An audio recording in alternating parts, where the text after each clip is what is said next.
When it comes to Persona as an overall series, I've always felt that each game has provided at least something that the others hadn't before. That is to say, I feel like each game has a couple aspects that they do better than any of the others in the series. You know, like, I would think that Persona 2 has the best characters, Persona 3 has the best plot, Persona 4 has Nanako, and Persona 5 has a whole lot of little things like the best dynamic, the best aesthetics, and arguably the best soundtrack, though that's mostly just my personal preference. But of course, that list leaves out one specific example, one somewhat maligned when compared to the others in the series, but ultimately still a strong game in its own right. I'm of course talking about Persona Q. Oh, jeez, oh, fine, Persona 1. Welcome. My name is Philemon. Persona 1 was released in 1996 on the PlayStation under the title Revelations Persona, and was the first in this now long-running series, although it is kind of a sequel to Shin Megami Tensei if in the broadest of terms. Anyways, it was SMT's first real foray into a more broad market appeal as such.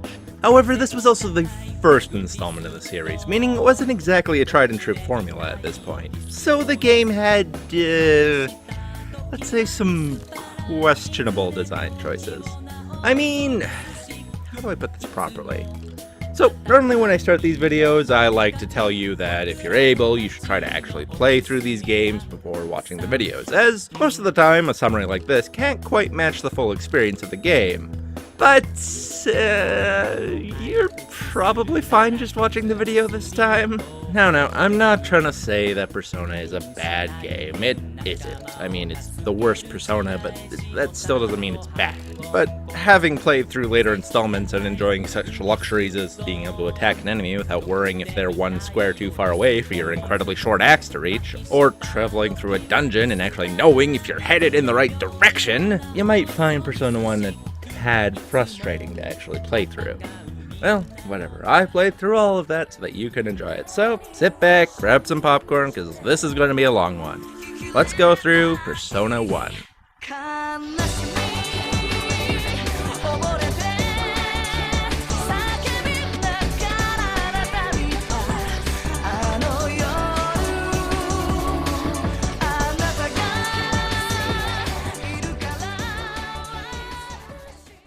So, our game really does not beat around the bush, as it takes no time in immediately introducing us to the majority of the main cast, who are hanging out in a classroom after school. Just for simplicity's sake, I'm going to refer to everyone by their nicknames. Alright, so we go around the room and we meet everyone. First up, there's Mark, an earnest but slightly temperamental boy who tends to be one of the more compassionate members of the team.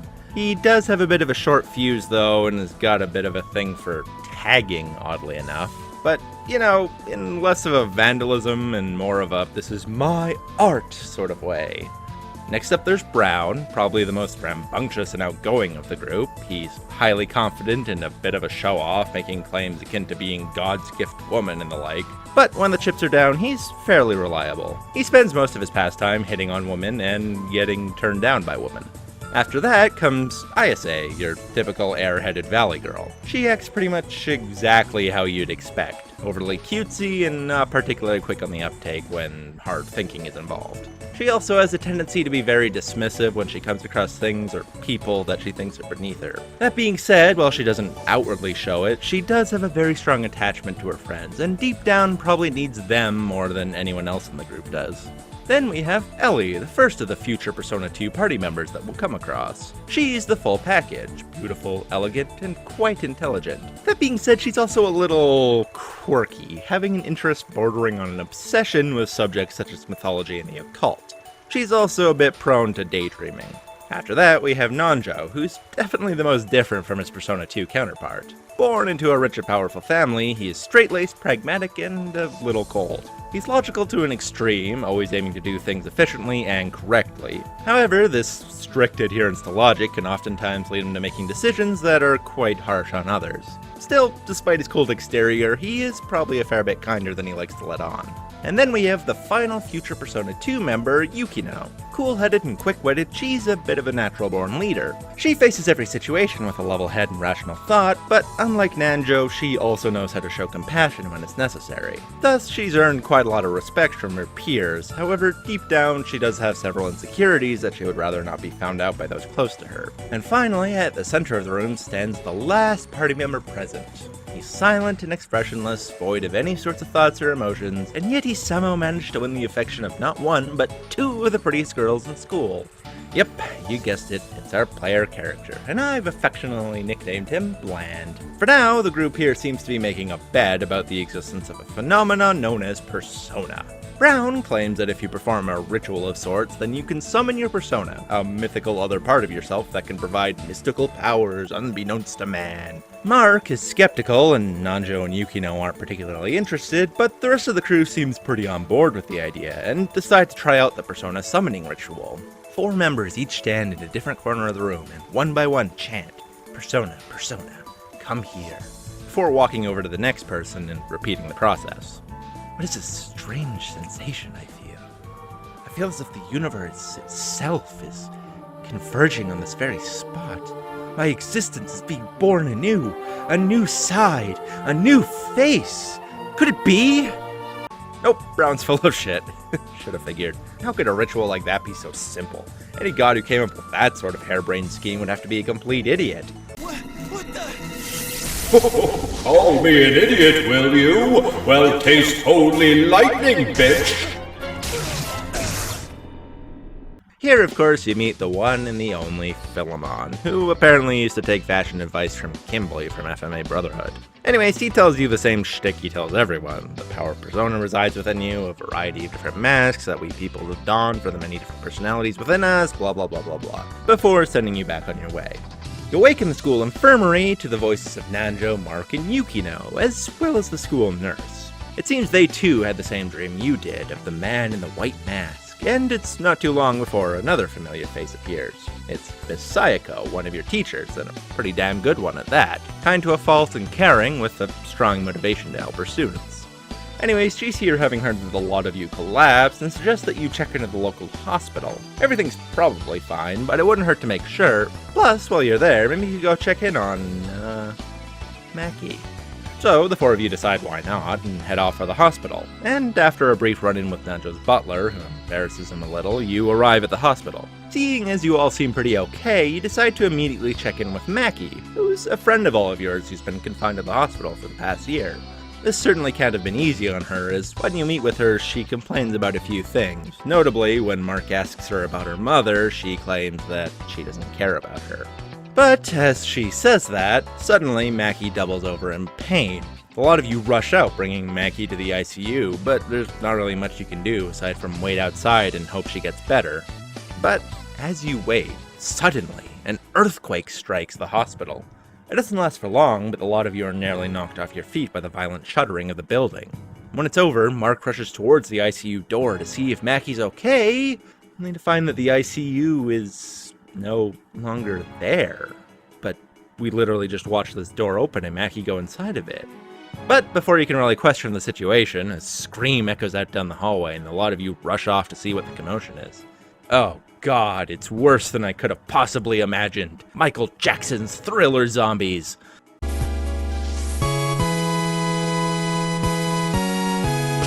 The zombies turn on you, but unfortunately for them, it seems the lot of you really did awaken to the power of persona, as one by one your team call forth the other mask within themselves and easily dispatch the zombie horde. But unfortunately, before you were able to stop them, it seems the zombies dealt a fatal blow to Nanjo's butler. No, not him. He had a scene one time and he hid behind a vending machine. I mean, that's literally all he's done in this game. Truly so many memories. Well, anyways, with your new power freely at your disposal, your group quickly make your way to the entrance of the hospital, although for some reason the layout of the hospital itself has completely changed. Still, eventually you do make it to the entrance, and after helping a nurse trapped under a vending machine, you happen upon a familiar face, Ellie, who, it seems, also gained the power of persona. It looks like Brown's little ritual really did work after all. Well, after dealing with another group of zombies, Ellie informs you that the world seems to be overrun with demons, and to make matters worse, a strange barrier seems to have surrounded the town, making escape impossible. But on the bright side, the school seems to be demon-free so far, so you figure you might as well head over there, but as you're on your way there, you spot something near the entrance of a nearby shrine. It's a mysterious butterfly. Its golden allure and gently shimmering wings, they're almost hypnotizing. I just need to rest my eyes. Let's focus and get going! All right, Ted, go shake things up! Yeah, it's Philemon, what did you expect? He talks a bunch of choice and consequences, but really all he's saying is if you act kind of nice, you'll get your ultimate personas. Anyways, after waking up from your dream, you notice that for some reason Maki's mother is beside you. After she comes to her senses, she, basically spoils the first act of the game. She just says the president of Sebek, a man named Kandori, has built a device known as the Diva System that was meant to alter reality. But when she found out what the device was truly capable of, Maki's mother tried to stop him and was promptly injured by Kandori's goons. She planned on going to the police, but they're currently infested with demons, so she instead leaves it up to you to stake into Sebek and gives you a keycard as well as directions to a secret entrance. This game really does not beat around the bush. One paragraph of text and bam! They've got a villain, an explanation for the weird events going on, and a destination for how to go and stop it. Anyways, before you head off to confront Sebek, you have to take Maki's mother someplace for treatment. Mark and Nanjo decide to dump that responsibility on you and the girls while they run off to look into this whole Sebek thing. Meanwhile, you and your lovely ladies carry Miss Sonamura over to the last safe haven, the school. So, after giving what is frankly the best secret password ever conceived, the group of you enter the school and leave Maki's mother in the capable hands of Miss Sayako and the nurse. With that done, Yukino and Ellie also ditch you to go help out around the school. Well, after you've safely seen to it that Maki's mother is safe and sound, you head off to check out the large hole that's appeared in the school's back wall. Ayase and another girl are there, and Ayase asks if you're going to head out and deal with Sebek.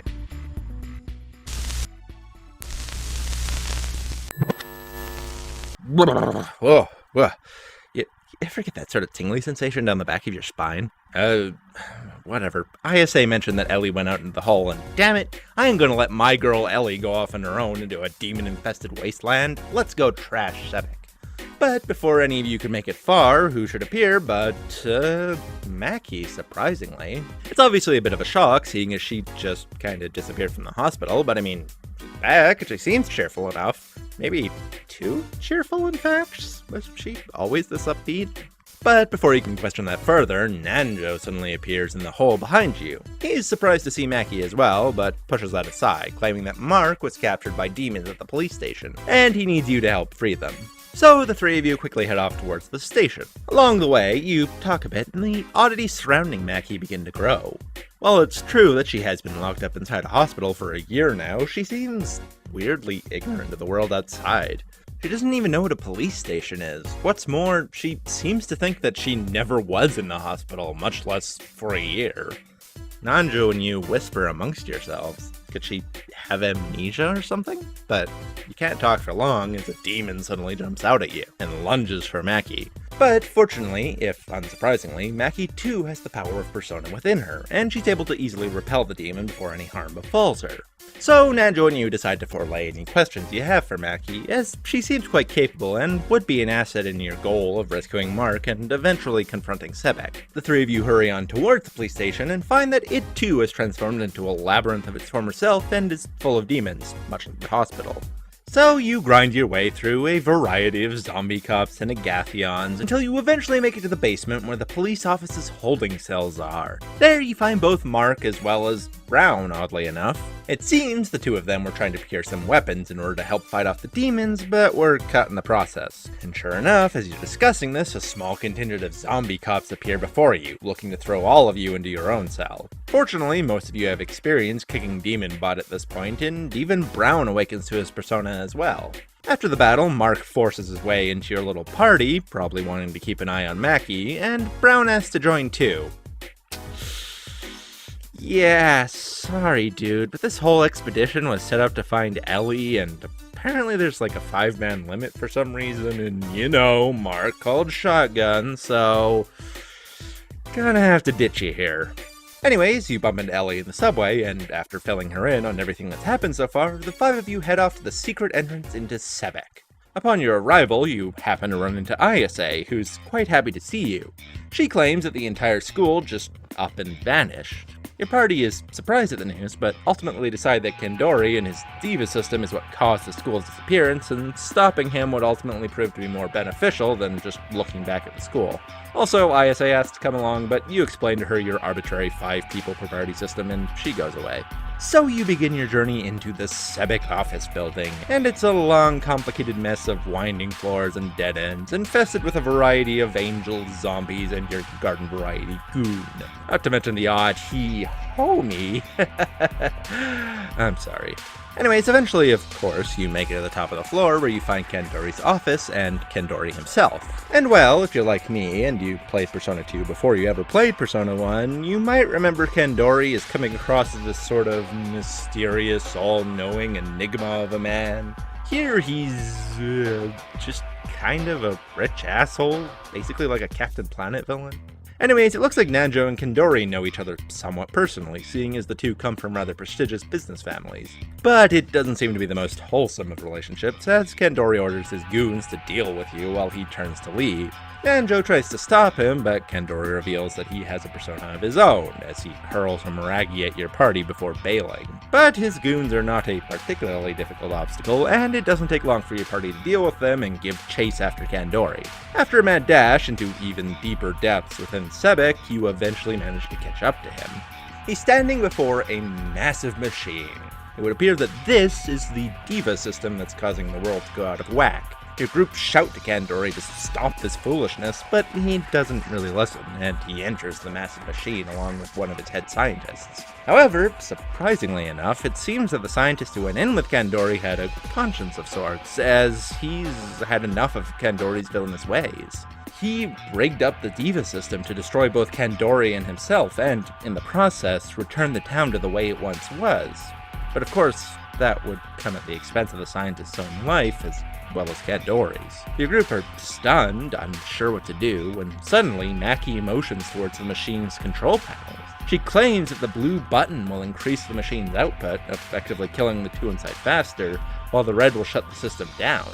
It's curious why exactly Maki knows such a thing, but you really don't have time to dwell on it. In a flash, you make the decision to save the old man and try to deal with Kandori yourself, but it doesn't seem to work. No matter what you do, the machine seems to go on for a while before suddenly going quiet. And that's when a very young girl, dressed all in black, appears before you. Psst! Hey guys, over here. Yeah, so I know literally all of you immediately just figured out that this girl has something to do with Maki, but just remember that this was the first Persona. They weren't really sure how to make a big reveal yet. They were still learning, so later on in the game when there's this big reveal that this girl was somehow involved with Maki, you gotta act surprised, okay? Persona's done a whole bunch of nice things for you, and it's only fair that you help them out a little when they need it. Got it? Okay, good. Alright. Where was I? Right, so the little girl in black. She claims that she won't let you interfere with her daddy's plans. It seems like inside the machine, things have calmed down as you can make out Kandori maniacally cackling. The group take a step forward to see what's going on, but before you can make it far, the little girl holds something high above her head, and the world begins to go white.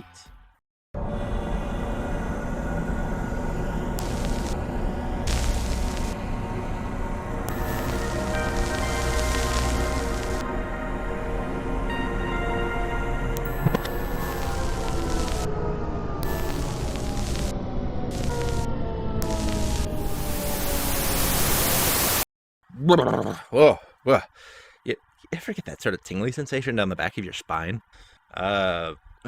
Whatever. The girl next to Ayase mentioned that Yukino went back inside the school to help out, and damn it, I ain't gonna let my girl Yukino carry everything by herself. I need to go help her out.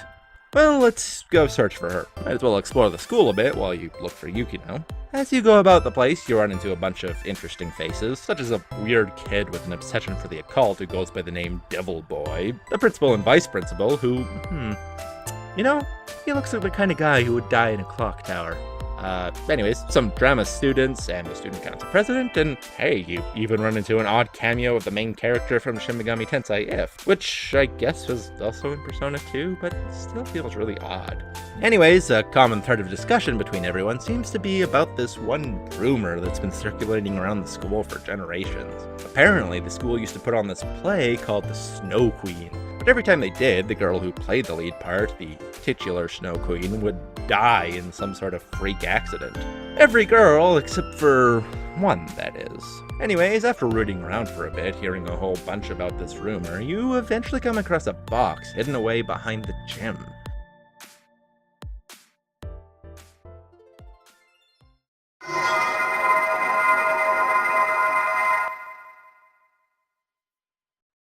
Well, that seemed perfectly normal. Let's take this totally not cursed item with us. As you head off, mask in hand, you come across that hole in the back of the school, just in time to watch as Mark and Maki run off through it, with Isa and Yukino standing back calling after them. The two of them fill you in on what happened. Apparently Mark, Brown, and Ellie just kind of brought back Nanjo, who had been injured by some demons outside. But just as they arrived, Maki appeared seemingly from nowhere. She and Mark had left to go investigate Sebek. As you're talking, Miss Sayako appears, and the three of you quickly fill her in on what's going on. But as you talk to her, she suddenly notices the mask you've got in your hand. It seems she wore the mask when she was younger, when she took part in the play, the Snow Queen. She fills you in on the story of the Snow Queen, which I'm not going to tell you fully in detail, as it's really not important. You really just need to know that there was a play with a Snow Queen character. Anyways, the one playing the Snow Queen had to wear this mask. But, as you already found out, there was a rumored curse on the play that whoever wore this Snow Queen mask would die a rather gruesome death. But Miss Sayako laughs at the absurdity of it. After all, she was a Snow Queen once, she wore the mask, and she's fine. So she playfully puts on the mask to prove her point, whereupon she's possessed immediately.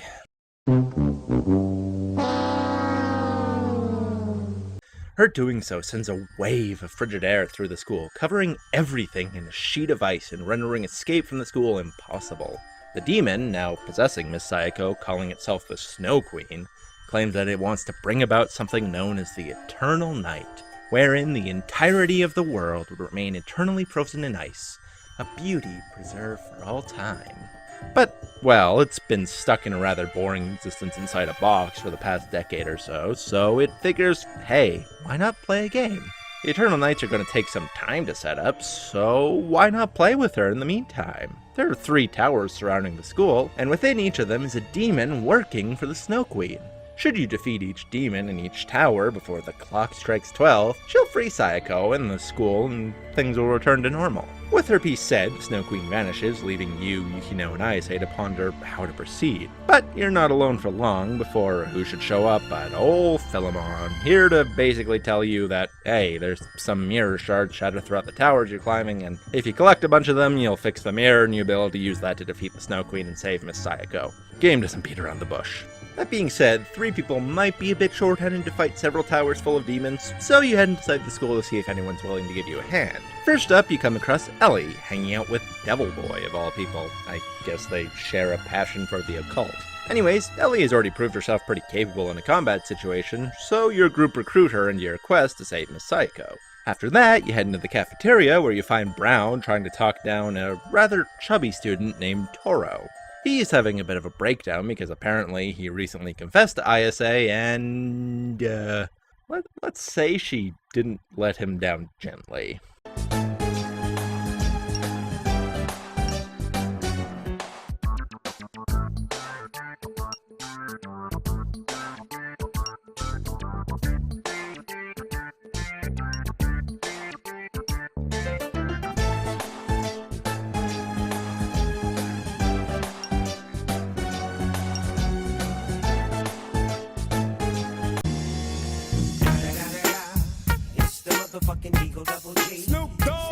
Anyways, Taro's sadness, mixed with the insanity of the whole Ice Queen situation, has caused him to go a little loco, let's say, as he says things like, "I'm gonna eat all the food and watch you all starve around me," while laughing maniacally. Also, he apparently has a persona, because I guess back in the day, Philemon really didn't have much of an interview process and just kind of threw those persona powers out willy-nilly. Anyways, Toro has lost his mind, so your group, with the help of Brown, set out to forcefully calm him down. But I mean, I don't want to be that guy, but really, kid, you want to take us on? Alright, what kind of power do you have?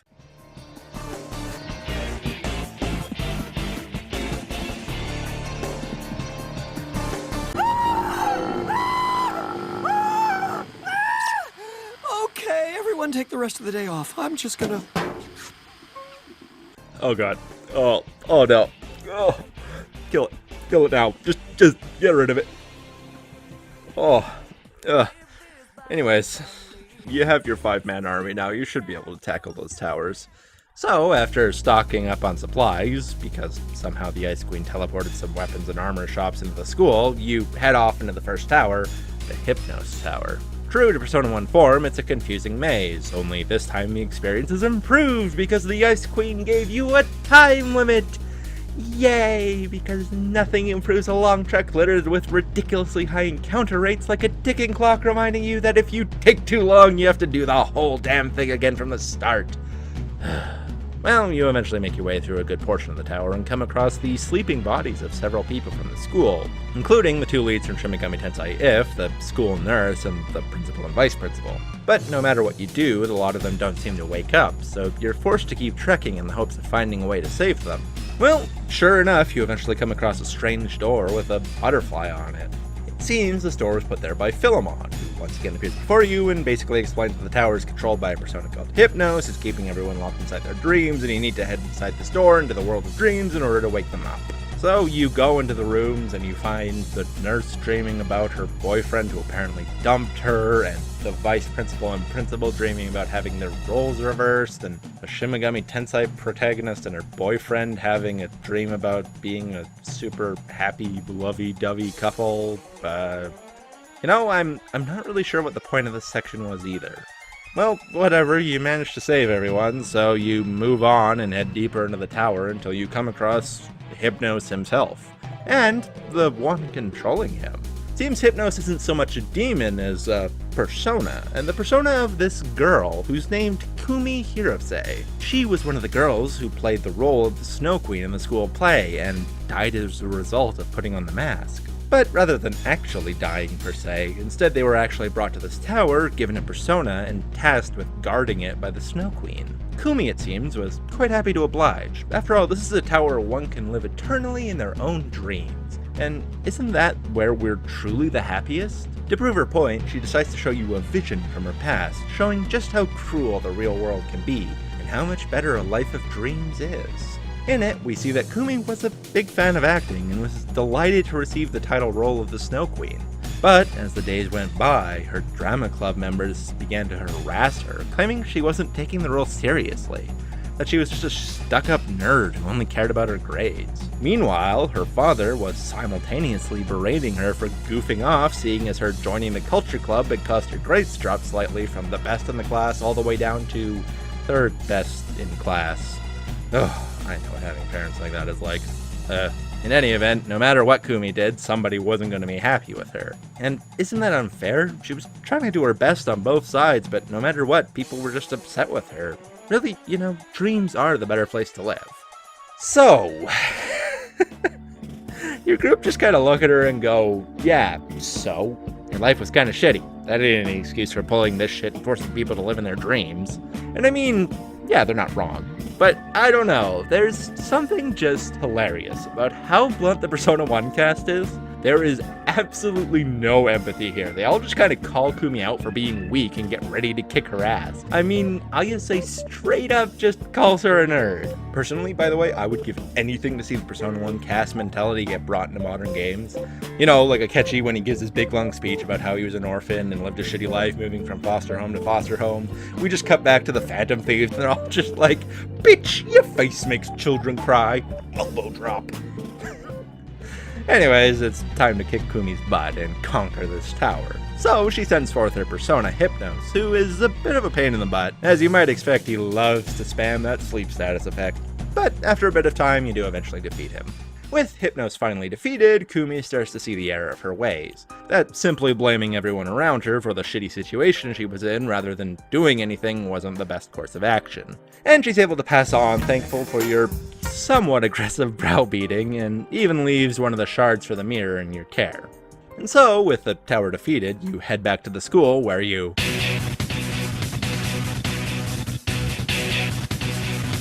It's Raiho, Devil Summoner Raiho. He's got a little uniform and little sideburns. Oh, it's adorable.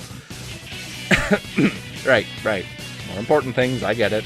The next tower is called the Nemesis Tower. Even more powerful foes await you here. This time, however, you are greeted almost immediately by the guardian of this tower. Once again, it's a high school girl, though one seemingly a lot more confident than Kumi was. She introduces herself as Michiko Matsudaira, and unlike Kumi, who seemed to at least believe that she was somewhat helping people, Michiko seems quite happy to toy with others as she pleases, as she openly boasts about how much fun it'll be to kill a commoner like you. And with that, she disappears, taunting you to come find her wherever she may be. So you give chase through an even more confusing labyrinth of pitfalls and blue foxes, but eventually you make it to a room where once again you find several members from your school, Toro and Devil Boy. However, unlike in the Dream Tower, it seems Michiko is literally torturing the two of them, forcing Toro to drink a constant and limitless stream of milk, and Devil Boy to do push-ups over a bed of sharp spikes. As you look over the grim scene, Michiko once again appears before you, claiming that she did this to these two because they're ugly, and ugliness has no place in this world. You snap at her to free them, but instead she gives you 2 bits of info. Firstly, if you want to free them, the key is at the top floor, and the door to the top floor is just on your left. Secondly, though, there's also a mirror shard somewhere down the door to your right. Are you going to rush to save your friends as quickly as possible, or are you going to make the mirror your priority? Well, I mean, these guys could probably wait a little longer. I mean, come on, what's another 20 or 30 minutes of torture while we take this incredibly circuitous side path? You can bear it, right? What? I'm not a bad person. 6.5 hours later. Okay, we got the mirror shard. Judging by the rate that milk was falling, I'm guessing he only took on like an extra 30 liters or something. It's not a big deal. I'm sure he can survive that. Let's go to the top of the tower. And after some time, you do make it to the top of the tower, where you find Michiko's room. Inside, you find that warm, gentle, cozy feeling that only massive, grotesque faces can provide. We've already seen how our crew reacts when dealing with somewhat sympathetic villains, so they really don't pull any punches when it comes to an actual asshole like Michiko. So, not really beating around the bush, Michiko calls forth her persona, Nemesis, and once more you're thrown into the heat of battle. She's a bit easier than Hypnos was, though throws around the Petrify status, which is pretty annoying. But eventually she does fall. Having been defeated, Michiko tries to get a bit of pity out of you by telling you her sad story. You see, when she was little, everyone used to pick on her because she would always use her wealth to get her way, like when she had the girl who was originally supposed to play the Snow Queen expelled and took the part for herself, or how she used her fortune to bump up her grades and social status. Wow, she's literally just not redeeming at all, huh? Bitch, you came to the wrong place. Get the fuck out of my school.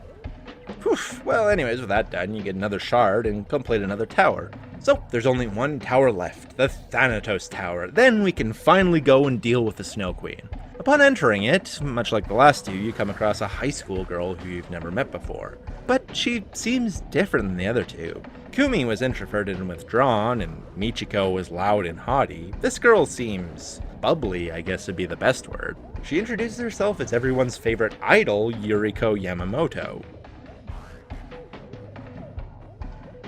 Anyway, she happily tells you that the only way to proceed is to blow out one of the 2 candles in the room. It's suspicious, but it's not like you have any other way to proceed, so you go ahead and blow out one of the candles. Oh god, my head. What the...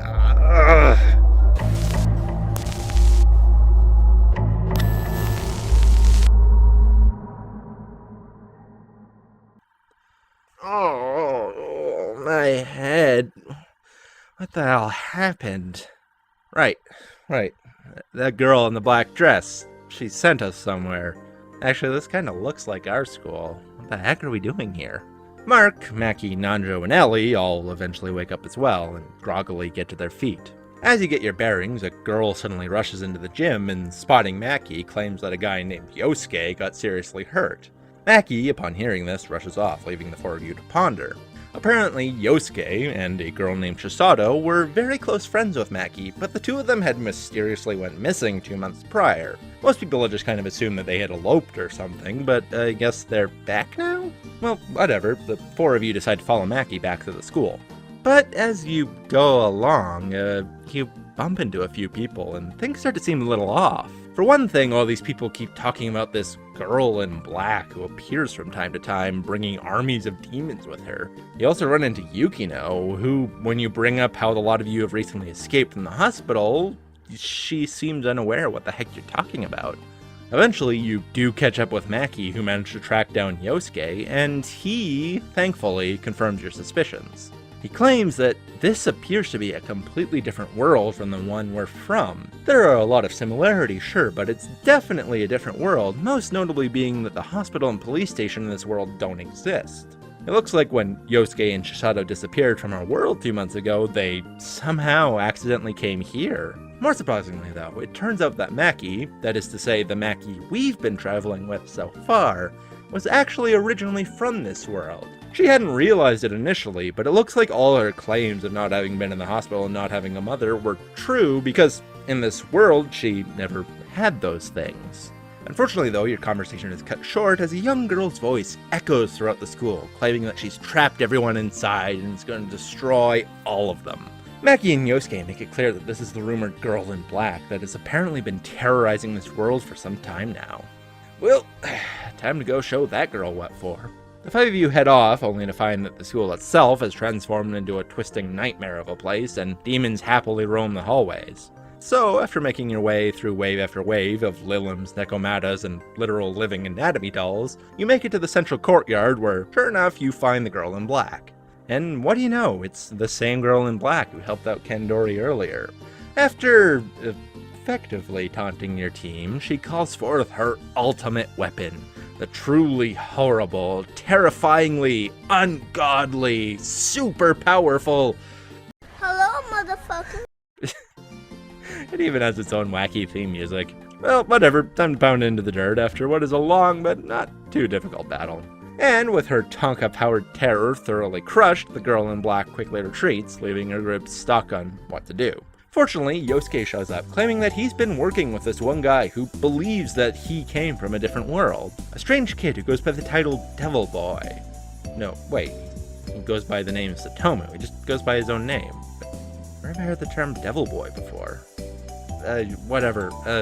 Anyways, Tsutomu claims that you should talk with Philemon. So, you do, and he basically tells you what you already know. That this is another world created by Kandori, and you have to go after him if you want to get back to your own world. So, that's what you plan on doing, but of course, it's not going to be that easy. Trials will stand in your way, and Philemon warns you of a demon that will block your path. Sure enough, as you begin to make your way towards Kandori's stronghold, you come across a beast of unimaginable horror. An elder god, a cosmic entity, a horror beyond human comprehension. The one, the only, Yog-Sothoth Jr. Who's the little guy? Who's the lurker at the threshold? You are? Yes, you are. Well, that note lets you continue on your way to confronting Kandori, but first stop by the local market to pick up your usual fare. You know, guns, medical aid, manifestations of your inner self. Oh, and potatoes are on sale too.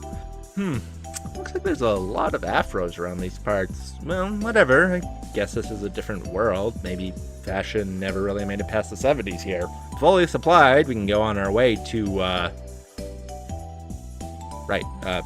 fully supplied, we can finally go on our way to, what the hell? Well, for some reason, it seems impossible to leave the market no matter how hard you try. You visit the only restaurant within the market to find a sordid little bunch of people who all look at you with a smug understanding. It seems like a woman known as the Harem Queen rules this market and has decreed that no one may leave once they enter. Well, heck to that noise, let's go kick this queen's teeth in. After all that stands between her and us is... 7 floors of some of the most confusing little design ever conceived by man. Thank goodness for game facts. Anyways, after a trek of pitfalls and way too many random encounters, you eventually make it to the Harem Queen's chamber, where you find that the Harem Queen is in fact Chisato, the one girl who's friends with Maki that everyone assumed eloped with Yosuke. It looks like the little girl in black gave her the power to control this market in the form of a strange mirror. It also looks like she had quite the inferiority complex to Maki, as she goes on a long rant about how much she truly hated Maki, how much better Chisato is than her. Your group, of course, back Maki up, claiming that the girl in black is just twisting her emotions, but Chisato won't listen. She orders you to go back and think about who truly is better between the two, and teleports you back to the beginning. The dungeon. Meaning, you have to do it again!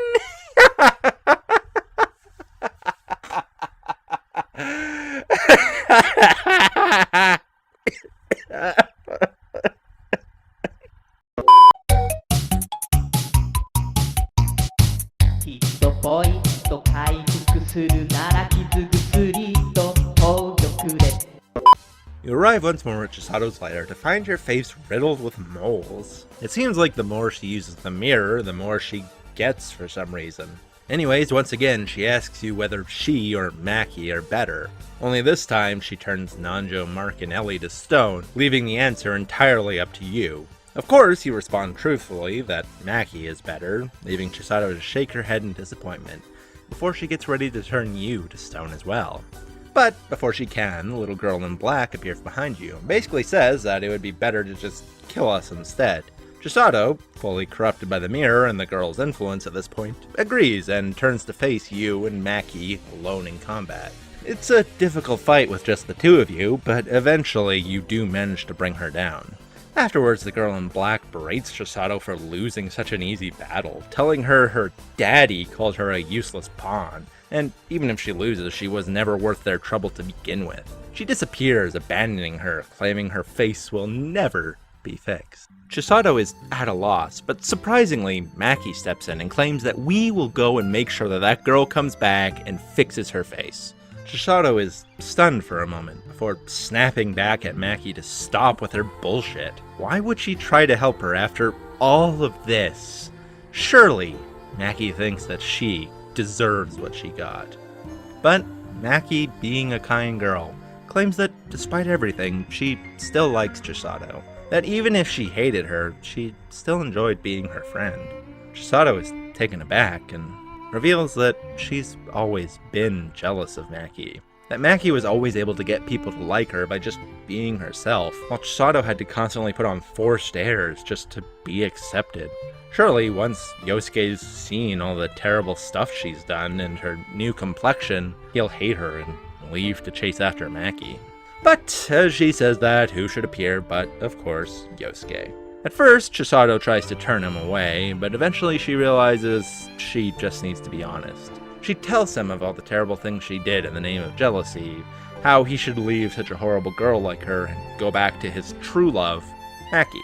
Yosuke claims, however, that, well, yes, at one point he probably did have feelings for Maki, but by now those feelings have long since passed, and been replaced with his love for her, Chisato. No matter what she's done or how she looks, he'll always love her, moles and all.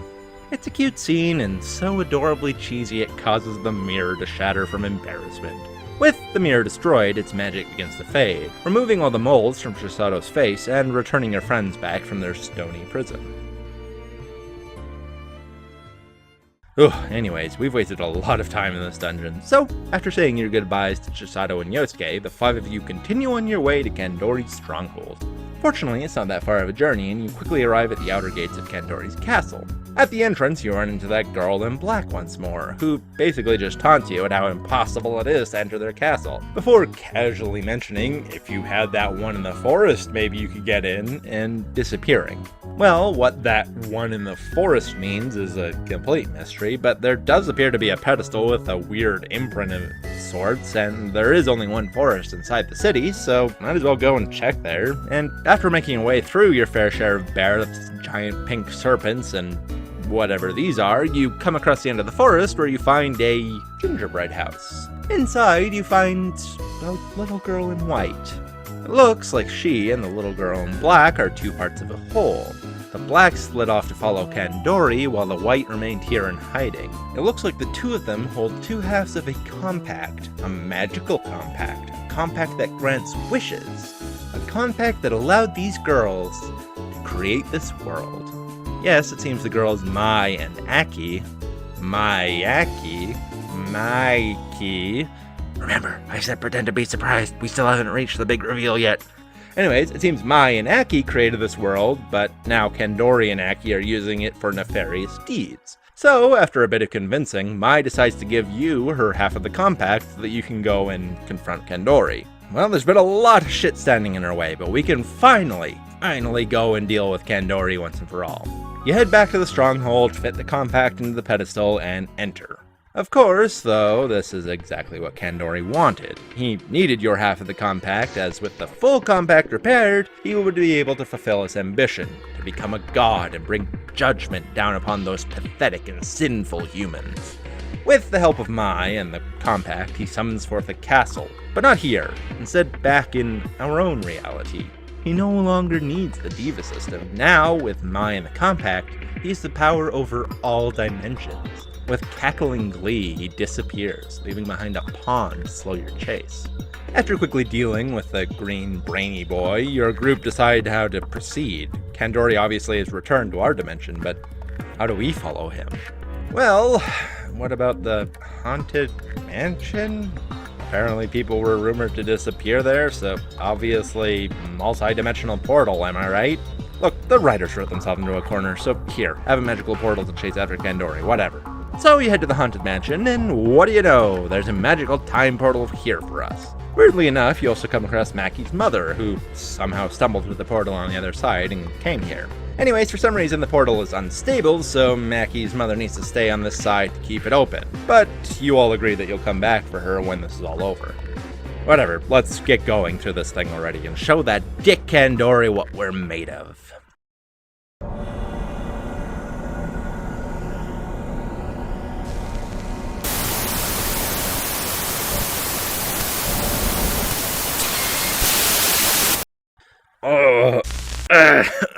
It's like a wedge is being driven into my brain. What the hell happened to me? Right, I blew out the candle. Well, it looks like by doing so, Yuriko somehow managed to erase your power of persona entirely. No matter how hard you try, you just can't seem to summon it. Yuriko giggles gleefully at your loss before disappearing, leaving your weakened party behind to chase after her. It's tough going without a persona, seeing as you take hits about as well as an arthritic 90-year-old in a wheelchair, but eventually you make it to a strange door. Outside it sits a demon, Cerberus. At least Shin Megami Tensei's depiction of Cerberus being a lion rather than the usual three-headed dog most would expect. Anywho, Ellie quickly deduces that since Cerberus is guarding this door, this must be the door to the land of the dead, Tartarus. Tartarus? What's that? Sounds like toothpaste. What's more, chances are Yuriko took your persona here, since her exact words were, "I'll take your other life," meaning she probably took it to the land of the dead. Cerberus is surprised that Ellie's deductions were so spot on, but claims he's not really working for Yuriko or anything, and he's fine letting you enter Tartarus if it's just to get your personas back. So that's what you do, and before long you're finally back to full fighting form, but there's still a whole lot of tower between you and Yuriko, and just like the other two towers, there's still a ticking clock to reach the top. Eventually you come across a room with a pair of chests in it. Yukino is wary of them at first, but before you can really look into them, Yuriko once again appears before you. In her usual creepily chipper tone, she informs you that one chest has a mirror shard in it, but the other is a trap. And while you might think that there's some sort of clever twist or something here, nope. It's literally just a coin toss. You pick the right chest and you get a mirror shard, you pick the wrong chest and you get sent back to Tartarus with no shards. Anyways, having picked the correct chest, Yuriko congratulates you before sending you on your way. Fortunately for you, it's not too much farther and you quickly make it to her room. But, contrary to her unusually cheerful demeanor, the place is downright creepy. An eerie void surrounded by skulls. Your group call her out, looking just to finish this damn thing, and Yuriko obliges. Before getting into business, though, she directly addresses the girls in your party. She claims that when she put on the Snow Queen mask back when she did the play, it killed her, but not for any sort of malicious reason. No. It killed her so that she could preserve her beauty forever. If you keep on living, eventually you end up growing old and ugly. But if you die young, you can stay in this tower forever and never lose that perfect face and figure, that adorable look. So, she offers the same deal to the women in your party, particularly Ayase. But of course, even she is not dumb enough to believe that eternal beauty is worth killing yourself over. Growing up is a part of life and something everyone will and should deal with. Yuriko is frustrated at your scorn for her offer and drops the cutesy act, calling forth her persona, Thanatos. And it's a weirdly easy fight. You'd think an army of tentacles would be annoying to deal with, but honestly, they're weaker than like 90% of the basic enemies you've run into so far, and Thanatos herself ain't much better. Well, whatever. Having dealt with Yuriko, she, surprisingly, for Persona 1 at least, learns the error of her ways. She shouldn't have believed the Snow Queen's candid words, that she shouldn't have put so much emphasis on young beauty and just lived her life until she died naturally. She even admits that she had fun playing with you all through the tower, even if it was sort of a battle to the death situation. So she thanks you for freeing her from the tower before disappearing, and even your thug life crew is a little touched by her goodbye. Alright, we got most of the mirror completed and most of the towers are destroyed. It's time to go and confront the Snow Queen herself. You head back out to the school courtyard where the masked and frozen Miss Sayako still stands. Like Philemon instructed, you show the mirror to her, and sure enough, she seems to react. The ice around her starts to melt away, and before long, the mask separates from Sayako. But surprisingly, from it comes another girl you've never met before. One with a hideous burn covering half her face. Before you can really do anything, the mask and the girl leap at you and attack your party. It's surprisingly powerful, but your group is strong enough at this point to weather her onslaught and eventually defeat it. Well, I guess that was a little anticlimactic, but hey, you defeated the mask and saved Miss Sayako. Oh crap, how is she? Your group helped her to her feet, and she seems to be fine despite being frozen in ice for the past several hours of gameplay. The first thing she asks is, where is Tomomi? It seems that strange girl with the burn was named Tomomi, and she was the last person to be lured in by the curse of a Snow Queen mask, and was also close friends with Miss Sayako back when they were in high school.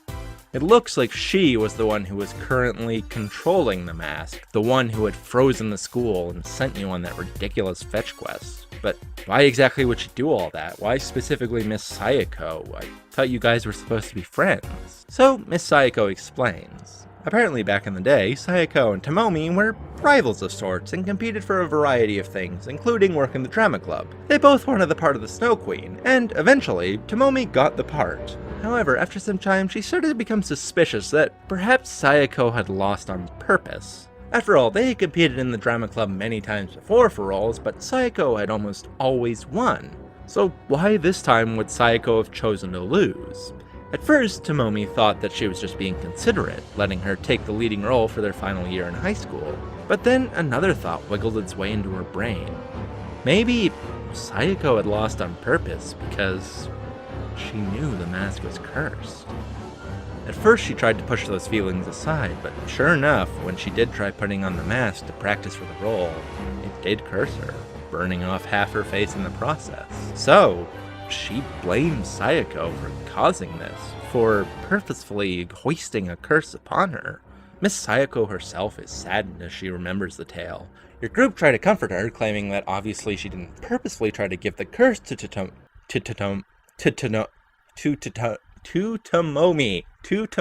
Oh my god. But Sayako, while she admits, yeah, she had no idea the curse would actually befall her friends, a small part of her had given her the role just to kind of rub it in at how much better she was than Tomomi. She can't help but feel guilty that it is her fault that she got this role. As your group mull over the rights and wrongs of the whole situation, though, ISA comments on how cold it is. And that's when something starts to sink in for your group. Despite defeating the mask, the school is still frozen solid. And with that realization, a figure suddenly appears behind you. The queen that had been living inside the mask. The one who had tempted all the previous girls who put it on, provided Kumi with a land of dreams, Michiko with a place to release her hatred, Yuriko a life of eternal beauty, and Tomomi a vengeance against Sayako. The spirit of the mask greets you, thanking you for finally freeing it from that wretched mask and the useless humans she was forced to feed off of. It claims that it will blanket this world in ice and bring about an eternal night, one no one will ever wake from ever again, before disappearing. Well, looks like we got another monstrosity to deal with. Might as well get to it. We've made it through a bunch of these so far by working together, so what's one more eldritch abomination, eh? Miss Sayako laughs at how much the five of you have grown while she was sealed away in ice, before wishing you luck as you head off into the lair of the Snow Queen. And boy is this a doozy of a level. Hope you love identical hallways, endless staircases, invisible floors, and every other annoying trick a dungeon can throw at you, 'cause there's an ass ton of them. It's so long, I can't keep doing this. Who thought this was a good idea? Won't someone save me from this nightmare of a dungeon? Wait. Raiho! You came for me! You came to help me! Okay, we could do this. Let's show this snow bitch who's boss. Eventually, after a long string of random encounters, you make it to her lair. You don't beat around the bush. After all, there's not much that can be said right now. All you can do is kick her ass. It's a tough fight. She has several powerful spells at her disposal, and annoyingly she constantly cycles through her weaknesses, and with the weird way turn order works in this game, it's hard to guarantee whether your big spells will deal massive damage or clink off her like mosquito bites. Still, eventually you do enough damage to fully defeat the Snow Queen and save your school. Having been defeated, the school begins to thaw. Your group all let out a sigh of relief. But then you notice something. Standing in her place are a pair. Two masked individuals. The girl on the left, is that Maki? Ugh.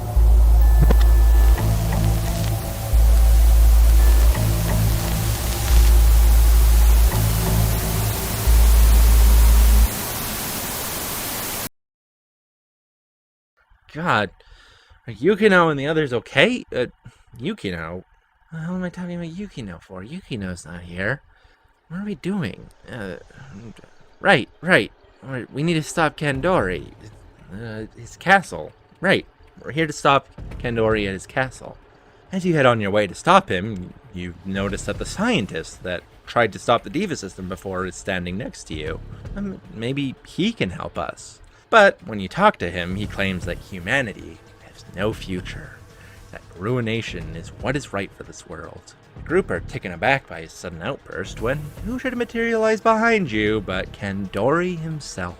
He claims that his will has already taken over humanity. With the power of the compact, he is but one step away from accomplishing his goal of the destruction of all of humanity. With his piece said, he disappears, taunting you to come find him at his fortress. Well, no use standing around, let's go deal with Kandori. Much like every dungeon in this game, it's a twisting maze of a place to get through. But after dealing with your fair share of living paintings, cupids, and literal cyborg bodyguards, you make it to the top, where inevitably you find Kandori. Your group get into battle positions ready to face whatever Kandori has waiting for you. Aki, who's standing beside him, readily stands up, probably getting ready to summon another demon to fight for her. But surprisingly, Kandori tells her to stand down and even sends her away. With her gone, rather than standing to face you, he instead stays seated, quietly sipping a cup of tea. Your group demand an explanation, and after a pause, Kandori asks your party a question. What are you living for? Your group are unsure how to respond, so he continues, and talks of life. Dreams and goals are the reason people continue on. The reason for life, really. No matter how big or small, significant or pointless, a goal is the drive behind life. What happens when one achieves all their goals? When one has nothing left to do, then nothing but emptiness is left, a vast void of loneliness. Wouldn't it be better if people never achieved their desires, if they always had hope in their hearts?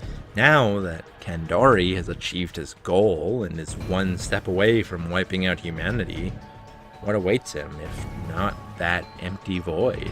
So he asks you specifically, why do you cling to life? And so you give him the same response that many a fool has come across. The reason to cling to life is always to find a reason.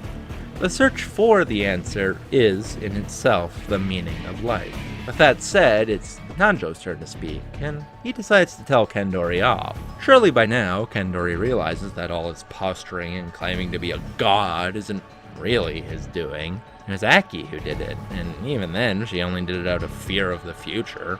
Where the hell does Kandori get off shoving his own fears and insecurities on the whole of humanity? So Nanjo says, for the love of God, stop with this useless paranoia. It's clear how weak you really are. At this, Kandori, for the first time since you arrived, starts to become upset. Truly angered by Nanjo's words, he gets to his feet, and the battle begins. He's strong for sure, but he's just one guy, and your party are pretty quickly able to overcome him with a flurry of attacks until eventually he drops to his knees. But rather than keeling over, instead a voice seems to come from within him. It's the voice of his persona. Kandori struggles against it, but it seems like the power of his persona has started to take him over, and before your eyes, he transforms from a regular man into a Buddha halo head? Anyways, with his persona fully unleashed and out of control, Kandori's attacks become far more powerful. That being said, he also becomes weak to guns, so you just kind of unload on him. Anyways, finally, Kandori is fully defeated. He laughs softly as he lays wounded on the ground, finally admitting that everything Nanjo said was true. So, Nanjo asks him, where is the real Maki? And again, Kandori laughs, congratulating him on figuring everything out. The rest of your party turn puzzled to Nanjo, and Kandori explains. The previous world you were in, the one where you helped out Chisato and Yosuke, you fought a giant tank mouse, the one this Maki is from, isn't actually real. It's all a figment of Maki's imagination. The real Maki's imagination. An ideal world that a girl confined to a life trapped in a hospital bed created for herself. Not only that, but even Mai and Aki were part of Maki, shadows within her own heart representing the light and dark sides of her heart. Right, wow, Mai and Aki. Oh, I never would have saw that coming. They're part of Maki's subconscious? Oh, that really got me. Anyways, the point being, Maki, the Maki you've been traveling with, isn't real. She's an idealized version of the real Maki. The whole world over there had been a perfect world to the Maki on this side. Doubtless, Yosuke and Chisato had been drawn into that world by Maki's desires as well, as she wanted the genuine article when it came to her closest friends. This had all been caused due to the fact that the Diva system had been connected to Maki while she was hospitalized, and clearly her unconscious desires had materialized, creating a whole new dimension. Maki, hearing this, rushes out of the room, not wanting to believe the words that she was being told, that she was a fake. So you quickly chase after her, and after a short distance you come across a room containing Aki, the ideal Maki you'd been traveling with, and the real Maki Sonamura, unconscious on a bed fully wired into the Diva system. You approach the ideal Maki, but she recoils. She's disgusted with herself. Because of her desires, her need for a paradise, all this suffering came about.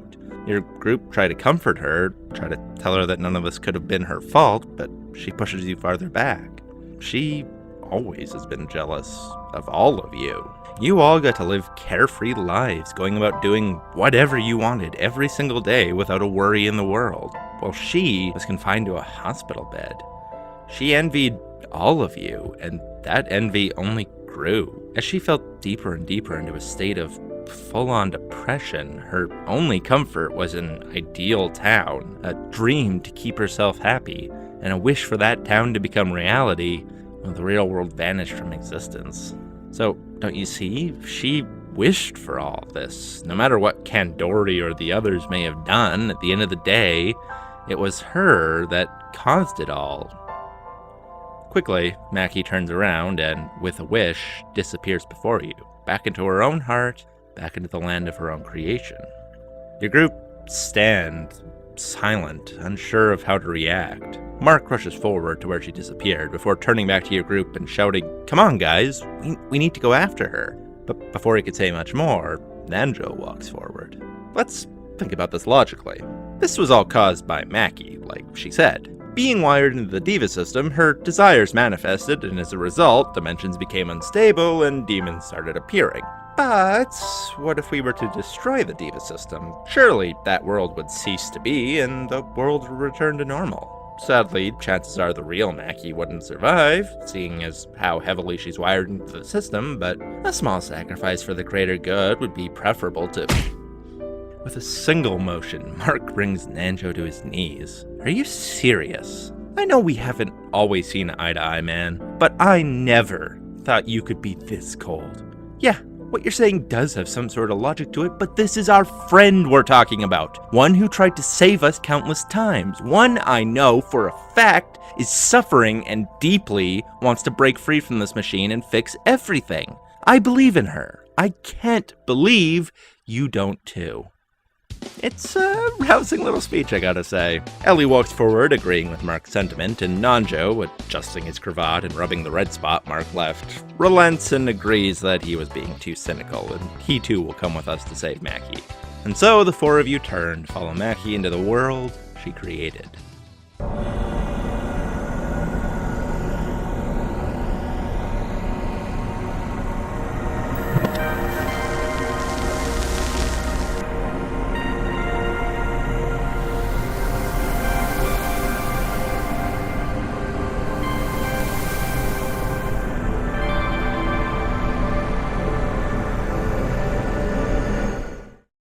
Back on the other side, unsure of where Maki might be hiding, you decide to visit the little light side of Maki, that girl named Mai, still hiding away inside a gingerbread house. You also happen to run into Maki's mother there. Anyways, you ask Mai if she can help you, but she claims she can't. It seems the girl in black, Aki, went to awaken the worst part of Maki's subconscious. Your group are all taken aback at the news of yet another aspect of Maki, but if you think about it, it does make sense. You have the two little girls representing the two extremes of Maki's feelings, and the Maki of this side representing Maki's vision of an ideal her. So it only stands to reason that an opposite of her ideal exists, Maki's vision of her worst traits. Mai claims that Aki went ahead to wake her up, and when she does, everyone in this world will die. So you have to stop the unidealized version of Maki, Pandora, but first you need to find the idealized version of Maki who just goes by Maki. God, it's kind of hard to keep straight all these Makis that are running around. Anyways, the point is you need to go and save your friend. So after agreeing to let Maki's mother travel with you, you head off deeper into the forest to find Maki.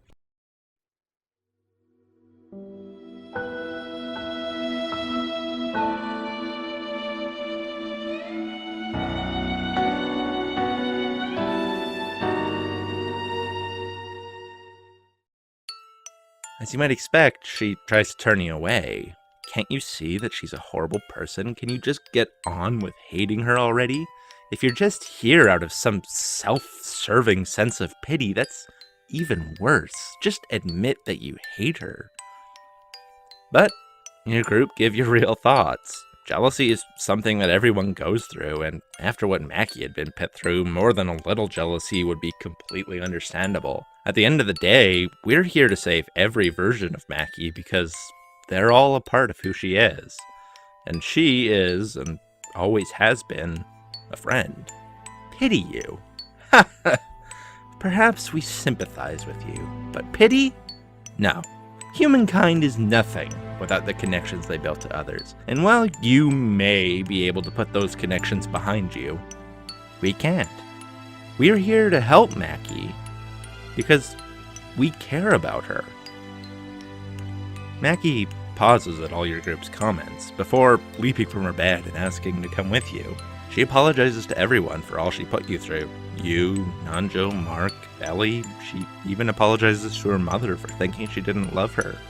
A lot of you simply smile and welcome her back into the group. Alright. All that's left to do now is deal with the last bit of darkness within Maki's heart and finally rid this world of this mess. Return all of the aspects of Maki back to her. And, well, you know what that means.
Hideous monstrosity stands before you, a mass of limbs, sinew, and other eldritch abominations. The entity claims that it will bring about the end that Maki truly wishes, the destruction of the real world, the removal of everything that made her so envious.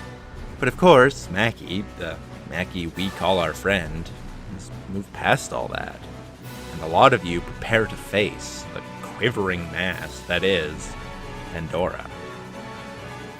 Despite her horrific form, she's rather passive, mostly relying on status effects rather than doing too much damage. You quickly whittle away at its health until suddenly it becomes apparent that this never was the true form of Pandora. It was more of a cocoon.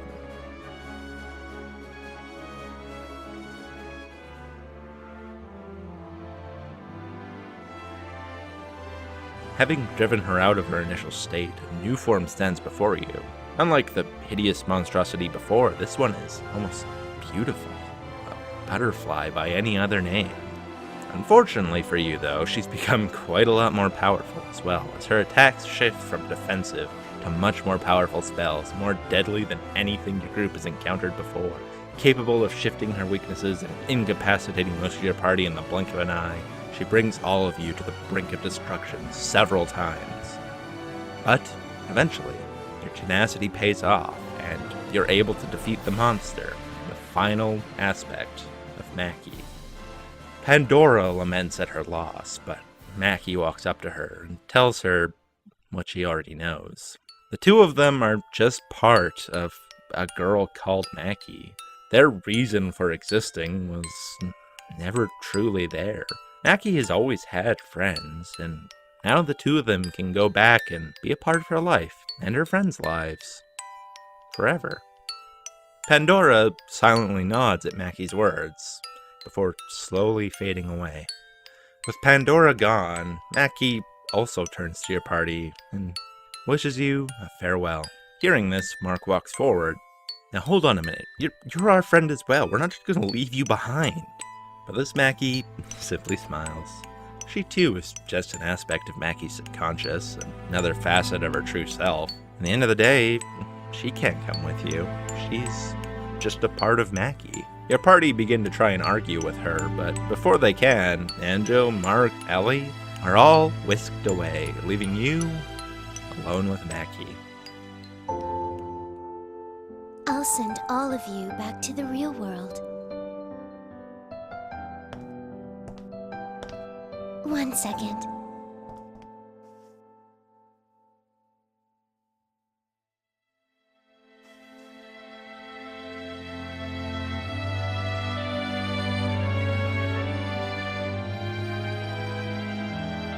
Thank you. I hope you'll still think about me at least once in a while. Goodbye. I love you.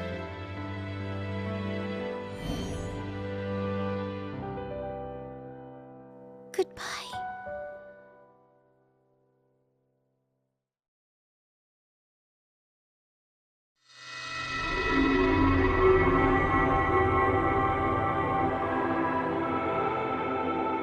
Nothing more need be said. I'm sure you have all discovered by now your true selves. The smiles you wear are no longer false masks. You may find yourselves troubled or suffering or lost in the future, but there is nothing to fear. Look to your soul for your true self. No matter what trials you may face, that will be enough for you to weather the storm. Now go forth into your bright futures. That's right, I'm some guy you've never met before. Woo! Big reveal, baby!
Also, I love you! I love you too! Really? No!